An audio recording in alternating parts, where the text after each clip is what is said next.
नमस्कार दोस्तों, आज हम चर्चा करने वाले हैं न्यू एडेप्टेशन रेगुलेशन के बारे में। द हिंदू की ही एक रिपोर्ट थी। इसमें बताया गया है कि कौन कौन से जो बच्चों को ग्रहण करने से संबंधित है, दत्तक ग्रहण जो पॉलिसी है उससे रिलेटेड है ये। ओके, और साथ ही जानेंगे क्या उसमें बदलाव के साथ साथ क्या चुनौतियां थी, क्या पुराने कानून थे, कैसे बच्चे को गोद लिया जाता था, क्या आगे की राह है। इन सब का पूरी जानकारी आज आपको एक सिंगल वीडियो में मिलने वाली है।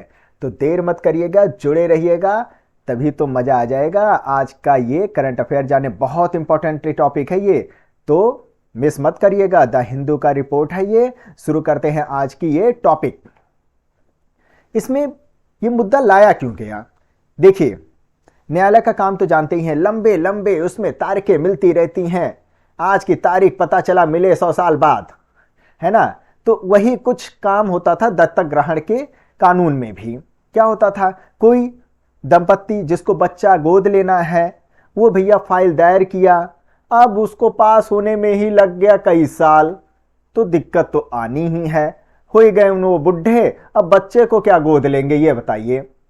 तो क्या हुआ, अब नए दत्तक ग्रहण विनियमों को अधिसूचित किए जाने के बाद से पिछले 2 महीनों में बच्चे को गोद लेने की जो लंबित संख्या क्या थी, 905, दुइये महीने में 644 घट के हो गई। वाह, कितना तेज कार्य हुआ। सोचिए, अब उसमें ऐसे क्या कर दिया क्या भैया? क्या उसमें मतलब जड़ी बूटी घोट के पिला दी क्या किसी को कि धर धर धर धर धर धर धर सारी फाइलें देखते चले गए हैं? नहीं भाई, कुछ ऐसा नहीं हुआ।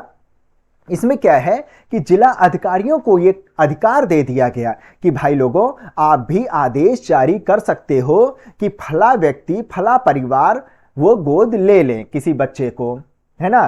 तो ये अधिकार जिला अधिकारियों को मिल गया है, जो पहले किसके पास था? न्यायपालिका के पास। और न्यायपालिका के पास तो भैया तारीख पे तारीख, तो मुद्दा तो आप जानते ही होंगे, डायलॉग कितनी बार सुन चुके होंगे। ओके, तो section 61 of the juvenile justice act, जो कि किशोर न्याय, बच्चों की देखभाल और संरक्षण संशोधन विधेयक 2021, जो कि नया वाला था, इसी में ही संशोधन किया गया। अब इसी में ही यह बात कही गई है कि वही जो मैंने अभी आपको बताया था, authorising district magistrate and additional district magistrates to issue adoption order, इनको पूरा अधिकार दिया गया है कि आप किसी को भी गोद लेने का अधिकार दे सकते हैं। चलिए नया पॉइंट जानते हैं, दत्तक ग्रहण नियमों में किए गए सुधार। कौन कौन से सुधार कर दिया गया भैया कि दिल खुश हो चुका है? इसमें क्या है, निम्हांस। ये निम्हांस क्या है? National institute of mental health and neuro sciences.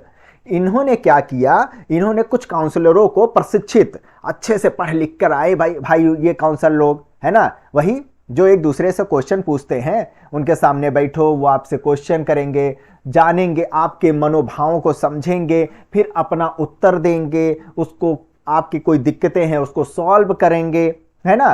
पूरी तरीके से आपको डिटेक्ट कर रहे होते हैं।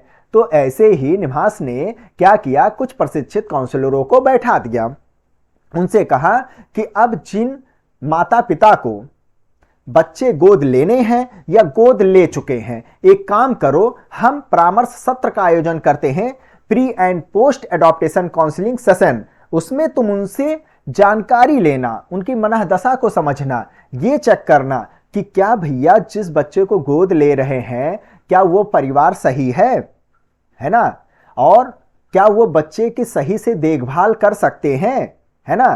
तो ये पहले ही चेक किया जाएगा। फिर बाद में क्या आपने बच्चे को सही से पालन पोषण किया कि नहीं किया, ये भी देखा जाएगा, है ना, बच्चे को भी चेक किया जाएगा। तो ये सब चीजें काउंसलर की मदद से किए जाएंगे। और बाकी अगर माता पिता की भी कोई दुविधा है, कोई प्रश्न है, कोई कठिनाई है, कोई चिंता है, तो वो इन काउंसलरों से हेल्प ले सकते हैं। पूरी तरीके से इनका प्रॉब्लम सॉल्व कर दिया जाएगा। कितना अच्छा कार्य किया गया है इसमें। और दूसरा, अब मुख्य जो चिकित्सा अधिकारी होते हैं, सीएमओ, ये भी अब पूर्ण स्वास्थ्य जांच करेंगे कि भैया गोद लेने की प्रक्रिया अगर हम कर रहे हैं तो पहले बच्चे का पूर्ण स्वास्थ्य जांच भी तो कर लें, ये भी तो जरूरी है। तो ये कार्य दे दिया गया है, जो मुख्य चिकित्सा अधिकारी हैं उनको, पूरे उनके माध्यम से ये कार्य करवाया जाएगा। ओके, फिर क्या है, गोद लेने के लिए जो केयरिंग ऑनलाइन प्लेटफॉर्म है। अब ये केयरिंग क्या है, नाम से ही पता चल रहा है, oh my God, caring child adaptation resource information and guidance system, पूरी तरीके से एडॉप्टेशन के रिसोर्सेस को फॉलो करता हुआ गाइडेंस करेगा। इस प्लेटफॉर्म में भी बदलाव किए गए हैं, इसको और आसान बनाया गया है, किसी भी प्रकार के दिक्कतों को सॉल्व करने की पूरी प्रक्रिया इसमें की गई है, ताकि क्वेश्चन जो भी माता पिता पूछें उसका सही जवाब उनको मिल सके, उनकी परेशानियों को सॉल्व किया जा सके। और पहले एक चीज और क्या होती थी, ये पॉइंट आप जान लीजिए। पहले क्या होता था, जैसे कि कोई बच्चा हुआ, गोद लिया गया, नए परिवार में वो गया, तो पहले क्या होता था, 5 साल तक उस परिवार में रहने के बाद चेक किया जाता था कि क्या बच्चा वहां के जो मतलब कि उस परिवार को अडॉप्ट कर सकता है, उसके मनोदशा को समझा जाता था, परिवार को चेक किया जाता था।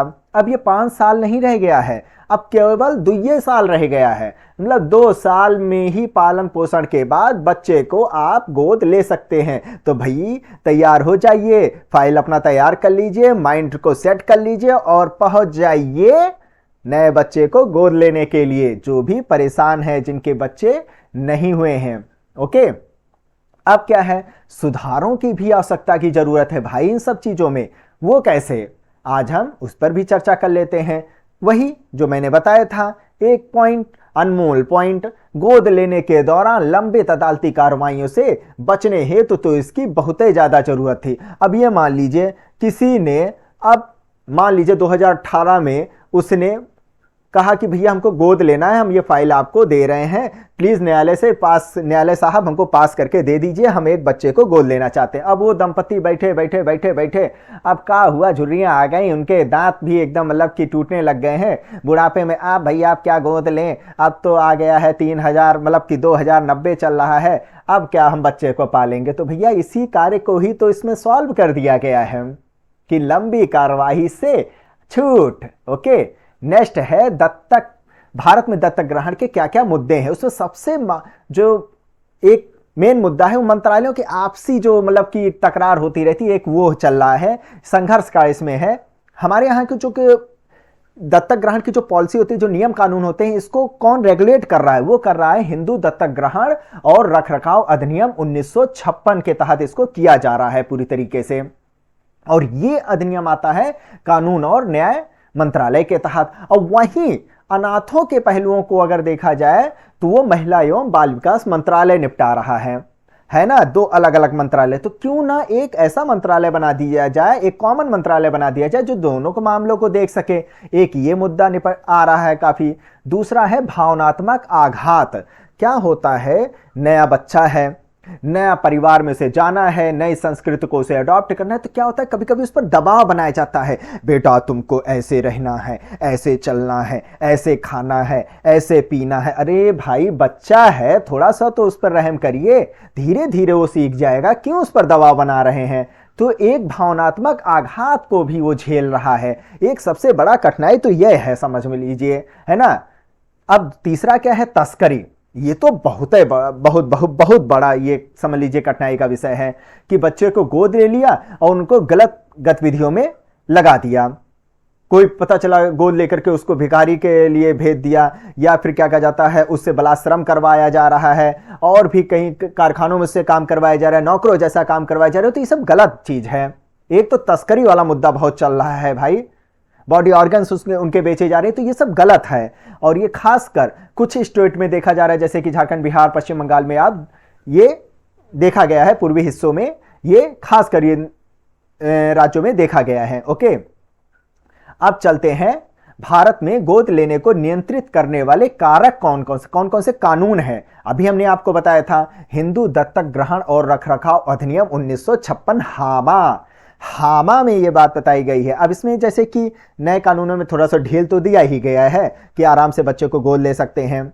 ये क्या होते हैं कि अब नए कानून के तहत, अब हामा के तहत नए नए कैंपेन लगवाए जाएंगे, ताकि वो वहाँ पर फैमिली आएगी, चेक करेंगे, बच्चे से उनको रूबरू करवाया जाएगा, और भी कई जो दिक्कतें होती हैं, जो परेशानियां होती हैं, या उनके मन में कोई क्वेश्चन है कि कैसे बच्चे को ग्रहण किया जा सकता है, क्या क्या उसके लिए हमको पॉलिसी से होकर गुजरना पड़ेगा, तो ये सब चीज़ें उस कैंपेन में बताया जाएगा। ओके, तो एक चीज़ ये है। इसमें एक चीज़ और चलता था, वो मैं आपको बता देता हूं कि जैसे कि कोई दंपत्ति है ना, कोई माता पिता हैं, उनके अगर वो किन कंडीशन में वो बच्चे गोद नहीं ले सकते हैं, ये चीज मैं बताने वाला हूं, ध्यान से सुनिएगा। जैसे कि उन्होंने कोई बच्चा गोद ले लिया है, जैसे कि उन्होंने लड़के को गोद ले लिया है, तो दोबारा अगर वो बच्चा गोद लेना चाहते हैं तो वो सेम लिंग यानी कि उस लड़के को ही, मतलब कि एक लड़का उन्होंने गोद ले लिया है पहले से ही, दोबारा वो लड़के को गोद नहीं ले सकते हैं। ये चीज है, कहा गया है। हां, अपोजिट लिंग ले सकते हैं, यानी कि अगर उन्होंने लड़के को गोद ले रखा है तो अब वो लड़की को गोद ले सकते हैं। ये चीज कहा गया है हामा में, हिंदू दत्तक ग्रहण और रखरखाव अधिनियम में। और दूसरा एक चीज ये कहा गया है कि अगर उस दंपत्ति का अपना खुद का कोई बच्चा है तब भी वो गोद नहीं ले सकते हैं, नहीं ले सकते हैं, याद रखिएगा, अगर उनका खुद का बच्चा है। ये चीज इसमें बात कही गई थी। ओके, ये भी याद रखिएगा। अब आता है किशोर न्याय अधिनियम 2015। इसमें कहा गया है कि दत्तक ग्रहण को जो नियम कानून होंगे उसको कौन फॉलो करवाएगा? कारा करवाएगा। ओके, कार में बैठो, कारा चल जाएगा, है ना। ये तो हंसी की बात हो गई। सेंट्रल एडॉप्टेशन रिसोर्स अथॉरिटी, पहले तो इसके बारे में जान लीजिए ये क्या होता है। ये एक वैधानिक निकाय होता है जो कि महिला एवं बाल विकास मंत्रालय के तहत ही आता है। अब ये जो भी नियम कानून होते हैं, किस प्रक्रिया से होकर गुजरना है, कैसे बच्चे को गोद लेना है, ये सब यही तो देख रहा होता है, यही तो रेगुलेट कर रहा होता है। और दूसरा चीज, जो अंतःदेशीय जो भी बच्चों को गोद लेने की प्रक्रिया होती है उस पर भी ये नियम कानून बनाता है ना। सेंट्रल एडॉप्टेशन रिसोर्स अथॉरिटी, कारा होता है। तो ये जानकारी थी।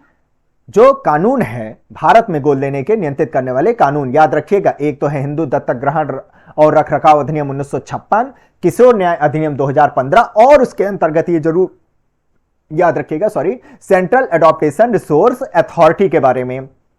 अक्सर इस पर क्वेश्चन पूछ लिए जाते हैं। अब चलते हैं आगे की राह जानने के लिए। आखिर भैया आगे की कौन कौन सी राह हैं? क्या है कि एक चीज तो सुने होंगे, हमारा खून होगा तो हमारा बच्चा होगा, मतलब हमारा बच्चा हमारा ही खून। तो क्या है, सरकार ने कहा चुप हो जाओ, सुन सुन के पक गए हैं एकदम से, तुम्हारा खून तुम्हारा बच्चा। अब एक काम करते हैं, हाँ मानते हैं ये सही है, लेकिन अब जिसके बच्चा नहीं हो रहा है उनका तो भाई उनके मन में डाल दोगे तो परेशान हो जाएंगे भाई। तो क्या होता है कि सरकार जो है इसको और आसान बना रही है ताकि कोई ऐसा भी ना हो कि बच्चे को गोद ले ले, उससे ट्रैफिकिंग का कार्य करवाया जाए, है ना, तस्करी करवाई जाए। तो इन सब को ध्यान में रखते हुए वो गोद लेने की प्रक्रिया को जो है आसान बना रहा है, और इसके लिए लोगों को लगातार जागरूक किया जा रहा है। मीडिया के जरिए जागरूक किया जा, अन्य चीजों के जरिए भी उनको जागरूक किया जा रहा है ताकि उनको किसी भी प्रकार का कोई दिक्कत ना हो। इस चीज पर बहुत ध्यान दिया जा रहा है। ओके, तो ये थी आगे की राह में। आज बस इतना ही। नेक्स्ट टाइम एक नए करंट अफेयर के साथ मैं शरद वर्मा आपके सामने उपस्थित हूंगा। आज के लिए बस इतना ही। जय हिंद, जय भारत।